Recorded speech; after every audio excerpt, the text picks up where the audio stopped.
Asia কাপে আরও একটি ফাইনাল খেলার আশা করতেই পারে লিটন দাসেরা। শ্রীলঙ্কার বিপক্ষে 4 উইকেটের দারুণ জয়ে সুপার 4-এর লড়াই শেষ করেছে বাংলাদেশ। সামনে ভারত ও পাকিস্তানের সাথে ম্যাচ। এই 2 ম্যাচের একটাতে জিতলেই ফাইনাল খেলতে পারবে টাইগাররা। অধিনায়ক লিটন দাসও ফাইনালে চোখ রেখেই পরিকল্পনা সাজাচ্ছে। শ্রীলঙ্কার বিপক্ষে জয়ের পর অধিনায়ক লিটন দাস বলেছেন, রান তাড়া করে এমন একটি জয়ের পর আমরা পরের ম্যাচের জন্য অনেক বেশি আত্মবিশ্বাসী। সামনের ম্যাচেও আমাদের ভালো ক্রিকেট খেলতে হবে। ভারতের বিপক্ষে গত এশিয়া কাপে দারুণ এক জয় পেয়েছিল সাকিবুল হাসানরা। এবারও কি সেই জয়ের ধারা অব্যাহত রাখতে পারবে টাইগাররা?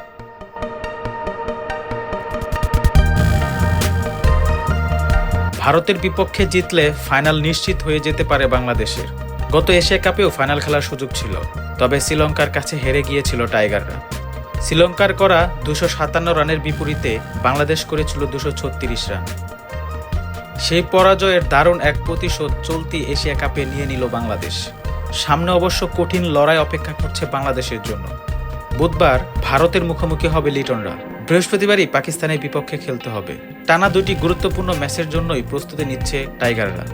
ফাইনালে চোখ রেখেই বাংলাদেশ সামনে 2টি ম্যাচের প্রস্তুতি নিবে।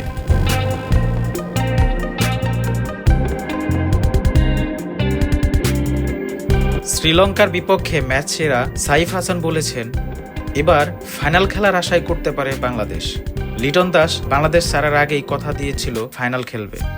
শিরোপা স্বপ্ন দেখিয়েছিল অধিনায়ক। সেই স্বপ্ন পূরণের পথে অনেকটা এগিয়ে গিয়েছে তার দল।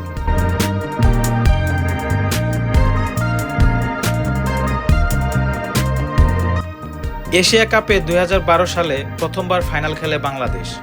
মিরপুর স্টেডিয়ামে সেবার ওয়ানডে ফরম্যাটে অনুষ্ঠিত হয় এশিয়া কাপ। ফাইনালে পাকিস্তানের কাছে মাত্র 2 রানে হেরে গিয়েছিল বাংলাদেশ। সেই ফাইনালে পরাজয়ের পর মুশফিক সাকিবদের সাথে কেঁদেছিল পুরো বাংলাদেশ। এরপর 2016 সালে মিরপুর স্টেডিয়ামে ফের এশিয়া কাপের ফাইনাল খেলতে নামে বাংলাদেশ। প্রতিপক্ষ ভারত। টি-20 ফরম্যাটে অনুষ্ঠিত টুর্নামেন্টে 20টি বিঘ্নিত ফাইনাল হয়েছিল 15 ওভারে। বাংলাদেশ 120 রান করে 5 উইকেটে। জবাবে 13.5 ওভার খেলে 122 রান করে জয় তুলে নেয় ভারত। আবারও এশিয়া সেরা হওয়ার স্বপ্ন ভঙ্গ হয় বাংলাদেশের। 2 বছর পর 2018 সালে আরব আমিরাতে অনুষ্ঠিত হওয়া এশিয়া কাপে ফের বাংলাদেশ ফাইনালে যায়।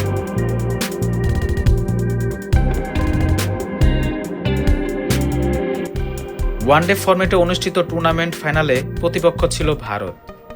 বাংলাদেশ 222 রানে অল আউট হয়। ভারত পুরো 50 ওভার খেলে 123 রান করে। অল্পের জন্য এবারেও আশা পূরণ করতে পারেনি বাংলাদেশ। টানা 3 বার ব্যর্থ হওয়ার পরও আশা ছাড়েনি টাইগাররা। প্রতিবারই চ্যাম্পিয়ন হওয়ার আশায় খেলতে যায় বাংলাদেশ। 2022 সালে গ্রুপ পর্ব খেলেই বিদায় নেয় সাকিবুল হাসানরা।